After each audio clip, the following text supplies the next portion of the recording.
आज मैं आपको एक रहस्यमय गुड़िया की कहानी सुनाऊंगा। राजगढ़ नाम का एक गांव था जिसमें रामलाल नाम का एक आदमी रहता था। रामलाल खेती कर कर अपना पेट पालता था। रामलाल की एक 9 साल की बेटी भी थी जिसका नाम था राधा। रामलाल, उसकी बेटी और रामलाल की पत्नी जिसका नाम था गीता, ये तीनों उस गांव में खुशी से रहते थे। रामलाल रोज खेत में जाता और दिन भर खेती करके रात में घर आता और थका हुआ रामलाल आते ही अपने परिवार के साथ खाना खाकर सो जाता। सब अच्छा चल रहा था। रामलाल अगर इस दुनिया में किसी चीज से सबसे ज्यादा प्यार करता था तो वो थी उसकी बेटी राधा। एक दिन जब रामलाल खेत में हल जोत रहा था तभी उसे जमीन में से एक खिलौने का हाथ बाहर आया हुआ दिखा। जब उसने उसे जमीन से खींचा तो एक बहुत सुंदर गुड़िया थी। रामलाल ने उस गुड़िया को अपने पास रखा और काम खत्म होते ही घर जाते समय उस गुड़िया को अपने साथ घर लेकर गया। घर जाते ही जब उसने उस गुड़िया को अपनी बेटी को दिया तो वो गुड़िया देखकर राधा बहुत खुश हो गई। उस दिन के बाद राधा हर रोज दिन रात उस गुड़िया के साथ खेलती थी, मानो जैसे उसने उस गुड़िया को अपनी दुनिया ही बना लिया। कुछ दिन ऐसे ही गुजरने के बाद एक दिन राधा बीमार पड़ गई। कुछ अस्पतालों में उसका इलाज तो किया, लेकिन बहुत इलाज करने के बाद भी उसकी तबीयत दिन प्रतिदिन बिगड़ती ही चली गई। कुछ दिन इलाज करने के बाद भी राधा अच्छी नहीं हुई और राधा की मृत्यु हो गई। उसके मृत्यु के बाद जैसे रामलाल के घर की खुशियां ही गायब हो गई। रामलाल और उसकी पत्नी हर रोज उदास रहने लगे और उन्होंने वो गुड़िया को भी एक बक्से में बंद कर घर में रख दिया। लेकिन कहानी यही खत्म नहीं होती। कुछ दिनों के बाद जब रामलाल खेत में काम कर रहा था तो उसको वही गुड़िया उसके पास पड़ी दिखी।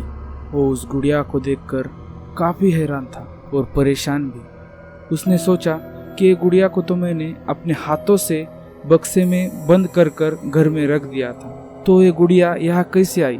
रामलाल ने बड़ी ही हैरानी के साथ वो गुड़िया को उठाया और उसकी तरफ देखने लगा। उसे उस गुड़िया को देखकर अपनापन महसूस हुआ और उसने बड़ी ही तेज अपने घर आकर उस बक्से को खोला और देखा कि उसमें गुड़िया है या नहीं। वो देखकर बहुत हैरान हो गया। उस बक्से में गुड़िया नहीं थी। वो बात उसने अपने पत्नी को बताई। उसकी पत्नी भी हैरान हो गई और साथ ही बहुत डर गई। लेकिन उन्होंने और एक बार उस गुड़िया को बक्से में बंद किया और बाहर से ताला लगाकर घर में ही रख दिया और रात होने के बाद वो दोनों सो गए। लेकिन दूसरे दिन जैसे ही वो उठे तो उन्होंने देखा कि वो गुड़िया उनके ही पास जमीन पर बैठी हुई थी और ये देखने के बाद तो मानो उनकी सांसें थम गई।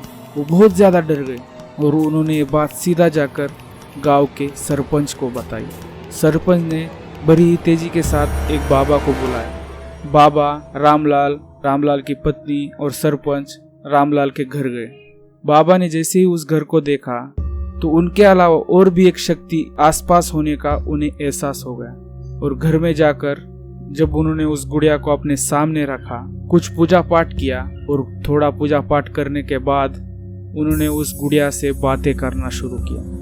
ये देखकर रामलाल के साथ खड़े सरपंच और उसकी पत्नी भी हैरान थे। तभी उस बाबा ने उस गुड़िया से पूछा कि तुम कौन हो। ये सवाल सुनते ही रहस्यमय तरीके से उस गुड़िया की आंखों से पानी आने लगा। कुछ देर पूजा पाठ करने के बाद और उस गुड़िया से बात करने के बाद जब बाबा ने रामलाल को बताया कि उस गुड़िया के अंदर उसी की बेटी राधा की आत्मा है, तब ये बात सुनकर रामलाल के साथ उसकी पत्नी भी हैरान रह गई। और बाबा ने आगे भी बताया उस गुड़िया के साथ दिन रात खेलने की वजह से राधा मरकर भी उसकी आत्मा उस गुड़िया के साथ यही रह गई और अब वो उस गुड़िया के रूप में तुम्हारे साथ ही इस घर में रहना चाहती है। और उस दिन से वो गुड़िया उस घर में रहने लगी। वो अपने आप ही अपनी जगह बदलती थी, अपने आप ही इधर उधर घूमा करती थी। कुछ साल बीतने के बाद रामलाल और उसकी पत्नी का भी निधन हो गया और वो गुड़िया रहस्यमय तरीके से उस घर से और उस गांव से गायब हो गई।